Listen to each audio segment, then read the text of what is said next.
जब कभी आपके प्रोस्टेट का भार बढ़ जाए ना, ठीक है, और अगर आप चाहते हैं कि कोई हमें प्राकृतिक तरीका मिल जाए जिससे हम इस भार को कंट्रोल कर लें घर पर, मतलब आगे बढ़े ना, अगर मानो 40 ग्राम हो चुका है तो 50 60 100 तक ना जाए बात है।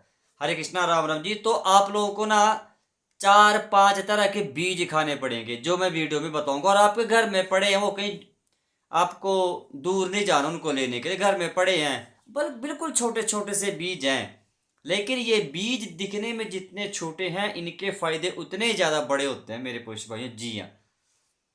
तो बिना कुछ देरी की आपको सारे बीजों के बारे में समझाऊंगा। एक एक बीज को डायरी पे लिखिएगा। कोई भी कंफ्यूजन अगर आप लोगों को होगा तो कमेंट जरूर करिएगा, बताइए, फिर मैं आपको बताऊंगा कि बीज आपको कहाँ से मिलेगा, आप कहाँ से इनको खरीद सकते हैं। ठीक है।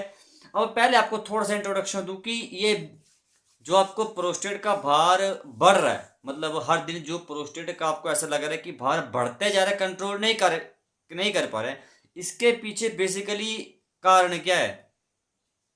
There is no exact cause of enlarge prostate. Prostate का भार बढ़ने का कोई भी एग्जैक्ट कारण नहीं है। और ये बातें मैं आपको हर वीडियो में क्यों बताता हूं आपने समझेंगे।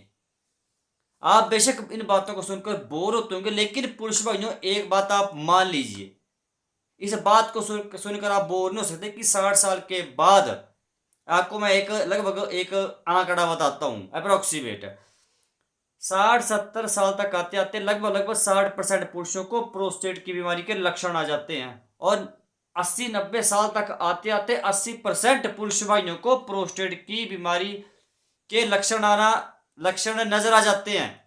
ये कोई मामूली सी बात नहीं है, ये बहुत ही कॉमन इशू है पुरुष भाइयों आपके अंदर, इसलिए मैं समझाता हूँ हमारी वीडियो में ताकि आप थोड़ा बहुत समझ सकें।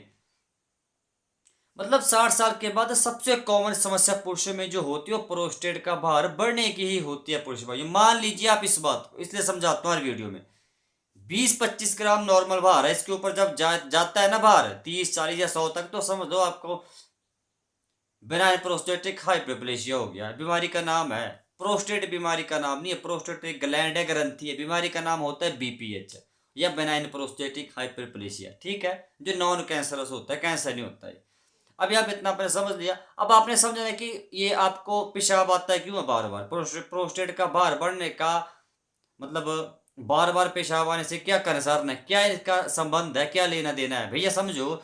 आपकी पेशाब की थैली ये है, इसके नीचे जस्ट प्रोस्टेट ग्लैंड ये है, ये लगा है, और इस प्रोस्टेट ग्लैंड के बीच में से होकर पेशाब की नाली गुजरती है। पेशाब की थैली है, ये आपका प्रोस्टेट ग्लैंड है, इसके बीच में से होकर यहाँ से पेशाब की नाली गुजरती है। और पेशाब की नाली का काम क्या है? पेशाब को पेशाब की थैली से लेकर, पेशाब की थैली से पेशाब को ले जाना प्रोस्टेट के बीच में से होकर गुजरती है। और जैसे ही प्रोस्टेट का भार बढ़ा, पेशाब की नाली जो बीच में थी एक कंप्रेस हो गई, लो आपको पेशाब बार बार आना शुरू हो गया। क्लियर हो गया? मैं फंडा यही है, क्यों बार बार पेशाब आता है मैंने समझा दिया, पेशाब की नाली कंप्रेस होती है भैया, सीधी सी बात है। अब पहला बीज सुन लीजिए बिना कुछ, अब मैं ज्यादा ही आपको डिटेल में समझाना शुरू कर देता हूँ, वीडियो लंबी होती है, आप बोलते हैं वीडियो लंबी होती है, आप बोलते हैं 5 10 मिनट की वीडियो, पंकज भाई आप 15 15 मिनट की बनाते हैं और मेरे भाई समझना है तो देखनी पड़ेगी, नहीं समझना है तो आप मत देखिए। क्यों? हरे कृष्णा बोले, खुश रहिए। पहला बीज समझिए, पहला बीज पुरुष में जो अपने खाना है वो होता है सनफ्लावर सीड्स, सूरजमुखी के बीज। जी हाँ, सूरजमुखी के बीज में विटामिन ई है।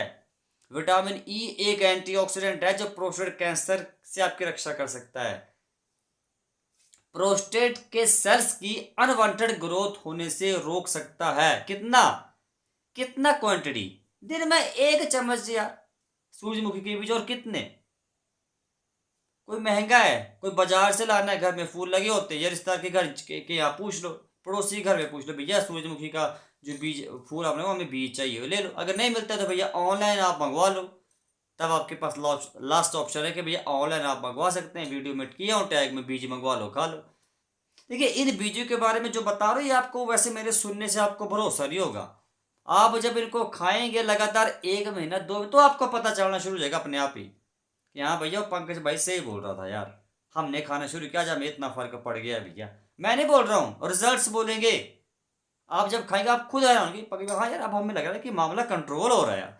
अब बिना कुछ देरी किए दूसरा बीज समझ लो मेरे भाई, दूसरा बीज होता है तिल के बीज, खाओ दवा के। लेकिन दबा के भैया तो दबा कर खाने का मतलब ये नहीं कि एक कटोरी भर के थोड़ा समझिए मेरे भाई। दिन में 1 चम्मच तिल का बीज खाने से फायदा क्योंकि तिल के बीज में जिंक होता है। जिंक का जो प्रोस्टेट ग्लैंड को स्वस्थ रखने में आपकी बहुत ज़्यादा हेल्प करता है। प्रोस्टेट के भार को मेंटेन कर सकता है, एक मतलब कंट्रोल करने में आपकी बहुत तेज़ी से हेल्प कर सकता है, मदद कर सकता है ये। दूसरा, तिल के बीज के अंदर ओमेगा 3 फैटी एसिड्स हैं जो प्रोस्टेट की स्वेलिंग्स को, इन्फ्लेमेशन को बहुत तेज़ी से कम कर सकते हैं। आप समझ रहे हैं, बहुत तेज़ी से कम कर सकते हैं यार। अच्छा एक बात और बता दूं, तिल के बीज आपके शरीर में कैल्शियम की कमी को भी पूरा कर सकते हैं। अगर आप देखो कुछ लोगों को, पुरुष भाइयों को 60 साल के बाद प्रोस्टेट की समस्या होने के साथ साथ उनको घुटनों में दर्द होना शुरू हो जाती है। वो प्रोस्टेट की बीमारी की वजह से नहीं होती, लेकिन कमजोरी की वजह से होती है, कैल्शियम कम होता है। आप 1 चम्मच जब वो खाएंगे तो तिल का बीज प्रोस्टेट का भार इससे कंट्रोल होने में मदद तो हो सकती है। साथ में जो आप सीढ़ियाँ नहीं चढ़ पा रहे हैं, उठ बैठ नहीं पा रहे हैं, ऐसा लग रहा है जैसे घुटनों में टक टक की आवाज आ रही है, ठीक है, आप देखेंगे वो समस्या में भी आपको ऐसा दिख सकता है मेरे भाई। आप करके देखिए। अच्छा खाना कैसे, तिल के बीज को तरीका समझना है, गलत तरीके से नहीं खाना। 1 चम्मच तिल का बीज लिया, मुंह में रखा, 10-15 मिनट तक चबाया। क्या बोला मैंने? 10-15 मिनट तक चबाना है, जब तक पानी ना बन जाए। और जैसे ही आपने देखा कि भैया पानी बन गया, इतना चबा लिया, तो निकल जाओ। हर एक चीज को खाने का तरीका होता है। ये सूरजमुखी के बीज भी वैसे खाने हैं। आप लोग सलाद के ऊपर उनको छिड़क देते हैं, कोई सब्जी में डाल के खा रहा है, कोई सलाद के ऊपर, कोई बोलता है कि भैया हम स्मूदी बना के, और तरीके ठीक है। लेकिन मैं बात करूं जब प्रोस्टेट की बीमारी की बात आती है तो आपको कुछ एक खास तरीके से उनको खाना चाहिए। फायदे स्मूदी में डाल के मिल सकते हैं, लेकिन आप समझिए बात को यार, थोड़ी बारीकी समझनी पड़ेगी। जब आप एक बीज को अकेला खाएंगे, मतलब जब आपने 1 चम्मच बीज का खाया, मुंह में रख के खा लिए, तिल का बीज या सूरजमुखी का बीज है, 15 मिनट चबाया, 2 घंटे तक कुछ नहीं खाना है, पानी भी नहीं पीना। अब वो ज्यादा असर दिखा सकते हैं ना, चांस तो बढ़ जाते हैं इससे। अब साथ में आप एग्जाम्पल, एक उदाहरण दे रहा हूँ, साथ में आप दूध पी रहे हैं, दूध के साथ आप चावल खा रहे हैं, चावल के साथ दही खा रहे हैं, दही के साथ आपने सब्जी का, तो ये क्या हुआ? ये तो खिचड़ी हो गई। इससे तो अच्छा है भैया व्रत ही कर लो। तो हर एक चीज खाने का ढंग होता है, तरीका होता है। एक टाइम पर जो चीज खाई, कम से कम 2-3 घंटे को उसको डाइजेस्ट होने दो, पचने दो, बाद में खा लो। समझ रहे बात को? ये चीज होती है। तो आपने इस तरीके से खाने हैं, एक थोड़ा सादी जीवन शैली अपनाइए ना यार, सिंपल लिविंग रखिए, थोड़ी हाई थिंकिंग रखिए, ठीक है। अब अगला बीज पुरुष भाई जो अपने खाना है, और बहुत वो इफेक्ट वो होता है वाटरमेलन सीड्स। जी हाँ, तरबूज के बीज। इनके अंदर लाइकोपीन है। लाइकोपीन एक सबसे सबसे ज्यादा शक्तिशाली एंटीऑक्सीडेंट है, खासकर प्रोस्टेट कैंसर की जब बात आती है। जी हाँ, और टमाटर का रंग लाल भी लाइकोपीन की वजह से होता है। समझिए, वाटरमेलन के अंदर पानी भी बहुत ज्यादा होता है, पानी की कमी नहीं होने देता। वाटरमेलन खाओ, साथ में बीजों को भी खाओ, जाओ बीजों को फेंक देते हैं, चबाओ मेरे भाई। आपके प्रोस्टेट की सूजन को कम कर सकता है ये कहते तरबूज के बीज। 1 चम्मच खा लो दिन में। तरीका मैंने बस, तरीका वही है सेम, ऐसे मुंह में रख कर चबाना है 10-15 मिनट तक, बस 2-3 घंटे तक कुछ नहीं खाना। तरबूज खाते हैं तो आपके शरीर में कितना पानी जाता है, वो पूरे शरीर में टॉक्सिन्स को फ्लश आउट करता है, जो विषैले तत्व शरीर में जम हो गया है। अब अगला बीज है, मैं वीडियो ज़्यादा लंबी नहीं करूँगा इसलिए जल्दी बना रहा हूँ, ठीक है।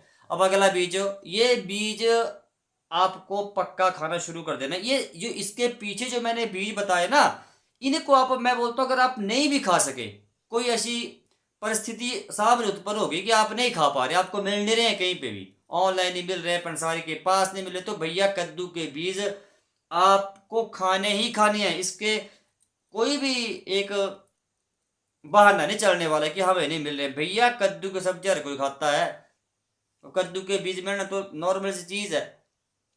सारे बीजों का राजा जब प्रोस्टेट की बात है तो भैया कद्दू का बीज है। कद्दू के बीज में भर भर के सबसे ज्यादा मात्रा में, भरपूर मात्रा में जिंक है। जिंक क्या है? प्रोस्टेट ग्लैंड की खुराक है। जैसे मेरी खुराक है भैया खाना, हर बंदे की खुराक अलग अलग है। जो आपको मतलब पसंदीदा भोजन क्या है, जो मैं बताऊं, मेरे भैया आलू के परांठे बहुत ही पसंदीदा हैं, हफ्ते में 1 दिन खाता हूं।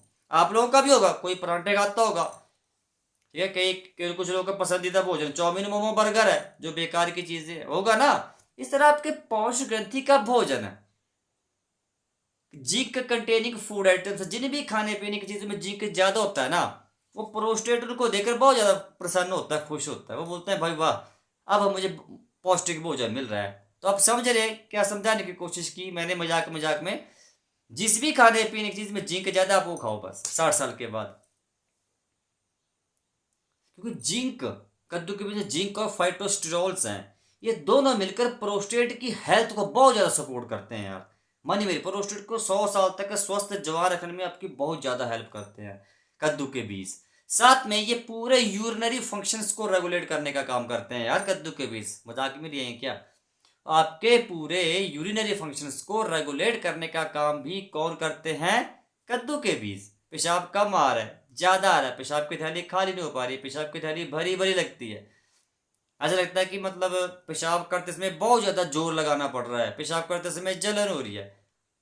मैं फिर रिपीट करूँ आपको, ये बीजों के बारे में जब बताऊँ तो आप लोगों में से कुछ लोग पुरुष में कमेंट करते हैं पंकज भाई ये बीज वीज कुछ नहीं है, बेकार की चीज है। देखिए, 1-2 दिन में जो असर देखना चाहते हैं उनके लिए वाकई में बेकार की चीजें हैं ये बीज यार, ये बात मैं बोलता हूँ। जिनके अंदर धैर्य है, पेशेंस है, उनके लिए भैया ये रामबाण संजीवनी बूटी की तरह काम करते हैं। मान लीजिए मेरी बात को, कोई नहीं बताने वाला। हफ्ते के 7 दिन होते हैं, 7 दिन में से 4-5 दिन खा लो बदल बदल के, क्या समस्या है। अलसी के बीज, सॉरी बताना भूल गया, जिनमें ओमेगा 3 फैटी एसिड्स भर भर के हैं जो प्रोस्टेट की सूजन को बहुत तेजी से कम कर सकते हैं। अलसी के बीज दिन में 1 चम्मच खा लो।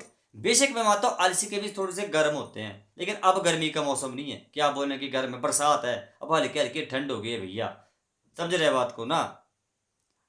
कुछ लोग बोलते हैं भैया इन बीजों को हम एक साथ ही खा सकते हैं, एक साथ ही नहीं खाने। वही बात है कि जो मैंने समझाया पीछे कि आप तो खिचड़ी बना रहे हैं, फिर सब बीजों को इकट्ठा नहीं खाना। एक दिन सोमवार को खा लो आप तिल के बीज 1 चम्मच, बस और कुछ नहीं। मंगलवार को आप खा लीजिए कद्दू के बीज एक, सॉरी हाँ, कद्दू के बीज आप लोगों ने 20 ग्राम खाने, इससे कम और कम नहीं खाने, ये बात समझ लो। बाकी बीज 1 चम्मच से कम ज्यादा खा लो चलेगा, लेकिन कद्दू के बीज 20 ग्राम से कम नहीं खाने हैं, अदरवाइज फायदे नहीं हो सकता, ये बात समझ लो। कितने, 20 ग्राम एक दिन में। मंगलवार तक आपका रूटीन हो गया। अब आते हैं बुधवार, बुधवार को आप लोगों ने तरबूज के बीज खा लेने हैं। अब आती है वीरवार की बात, बृहस्पतिवार की बात। तो ऐसे आप लोगों ने बस बदल बदल के चारों बीज खाने हैं। क्लियर हो गया ना, कोई कंफ्यूजन तो नहीं है। तो कमेंट कर देना मेरे भाई। अगर आपको लगता है कि पंकज भाई हमें आप किसी और टॉपिक के ऊपर वीडियो बना दो, या प्रोस्टेट के ऊपर आप हमें कुछ और बताओ कि हमें खाने पीने में क्या परहेज करना चाहिए, क्या चीज़ें हम खा पी सकते हैं, कौन सा हम योगा कर सकते हैं, करके दिखा दीजिए। तो आप बताना, मुझे व्हाट्सएप पे मैसेज जरूर करना ना। ठीक है, प्रोस्टेट का ख्याल रखिए, अपने प्रोस्टेट की सेहत को खास ख्याल रखिए। मिलता हूँ कल की वीडियो में। राम राम जी, हरे कृष्णा जी।